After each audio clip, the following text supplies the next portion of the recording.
So you want to know what happens when you're doing your shadow work and you get sober and you listen to your guides when they tell you, stop smoking cigarettes, it's important, even if it's just for a little while. The nagging voice in your head you don't want to listen to, but you do. Bullshit happens. I'm just kidding.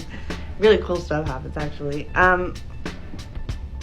I have always been in spirituality, okay?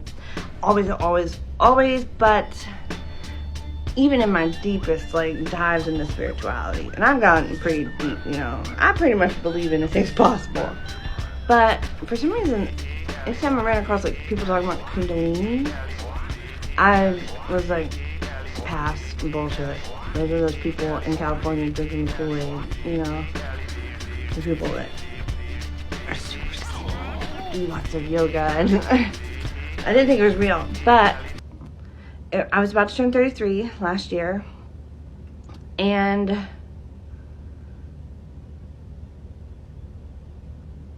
I'm just gonna be an open book, okay, guys?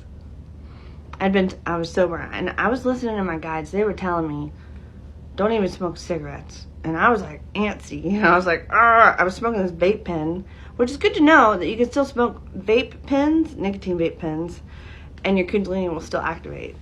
But I was trying to not smoke cigarettes at all. I hadn't had any for 2 weeks. I hadn't had nothing. I was sober, and I was listening to my guides because I could hear them. It's important. You should not, listen to us. And then the weekend before my birthday, I decided, I'm Maverick. I don't need anybody's help. I grew up with a badass mom that would fix the car by herself using Google. And so I read a book about Reiki, and I was I don't need, a Reiki master to tune me to it. I'll do it myself. And I did it. I did the whole thing. And then I decided, because I'm a Sagittarius and my 33rd birthday was coming up, I wanted to channel some Jupiter's energy. So I was doing the mantras, east, and I was doing it in my head out loud, really trying to get into it. The weekend came around, and I when I cleaned and spree, cleaned the whole house, and then all of a sudden, my thighs started feeling I've had leg issues my whole life. I used to get sore legs all the time. It started with a growth spurt when I was a teenager, but it felt like there was electricity in the backs of my thighs, power. I could feel it. And I was very uncomfortable. And I just want to let you guys all know that I get so uncomfortable with the slightest body thing. Ever since, I think it's because I'm psychic. I get chill bumps, I'm uncomfortable, and it happens to me a million times a day. I'm very uncomfortable in my skin most of the time, and so when this was happening, I was crying, I didn't know what was going on. I was Benny, something's wrong, there's this pulsing in my thighs, and he was should we run you a bath? And I was okay, let's try. So he ran me a bath. He's so sweet, put salt in it, and I sat in the bath, and when I got in it, for some reason, I just decided to concentrate on where I was feeling it in the backs of my thighs. And when I did that, I felt I could feel it start to move. Weird, but okay. I was going with it. It moved to my groin, and then I could feel that sexual desire kind of feeling in my groin. And then it went up, and then I started coughing, burping, indigestion. And I was in the tub, and I was hacking. And I literally verbatim, and I didn't know nothing about Kundalini. I verbatim said this to Benny. I said, Benny, I feel like there is this energetic spider web moving up my body, and it keeps getting stuck in my throat, and I'm trying to get it out, and I can't. Sorry guys, I know it's after the fact, but I have to insert a clip here. Afterwards, I found out from doing my research, there's this guy that could see clairvoyantly chakras in the 50s or 60s or something, and he wrote about what he could see, and he described it. His name was Charles Ledbetter. I'm gonna show you a clip of what he wrote, and he literally described the etheric web, that same thing that I was feeling going up and down my body. So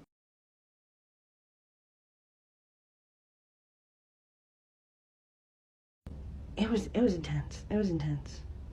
it was intense, and it sounds like it was painful, but it kind of felt good, you know, like it felt good to get it out, if that makes sense in any way. But I literally refilled the tub like 6 times that night because it took a long time. Like, it wasn't just something that happened. Like, I was burping out, coughing up this stuff for a while, and nothing ever really came out. It just felt like it, you know. It felt like I had like a spiky like ball in my throat, and I was you know. Also too, it came up a lot like I tend to get indigestion when I channel and when I do videos and stuff, but it came up like that, like indigestion. And then I got a really bad headache, really bad. And then a couple hours later, I ended up in bed, and I was snuggled up to Benny, and I was just laying there, and I said, I don't know why, but all of a sudden, these memories are coming to me, and I'm just going to tell you what's coming up, because I don't know why, but it's weird. And he's like, okay. And I said, well, I'm remembering. Now, trigger warning, I've been molested as a kid. I've, gone through some stuff. So if that makes you sensitive, turn away, please. I'm sorry. But I had a memory come up from when I was a little girl. I know I wasn't even, in school yet, because I know where we lived at the time, and I was in the hospital. I was in a hospital bed with nothing on underneath my gown. I had my legs open, and there was a bunch of men standing at the edge of my hospital bed staring at my vagina as a little girl. And I remember being really upset because it was around my birthday, I think, and I wanted to go to Magical Nights of Lights because I'm a December baby. And it must have been traumatizing. I don't remember much, but I do remember that. And I know it was from me scratching my hoo-ha while I was sleeping, probably. I tore it all to hell by accident. And I also had a couple more memories come up. One about my mom's boyfriend who had just moved in, and I was 4. And I woke up, and he was standing butt-ass naked. I didn't even hardly know this man. He was standing butt-ass naked in the hallway bathroom, bending over, fucking with his teeth. And I was terrified. I didn't know. I've never seen a naked person before.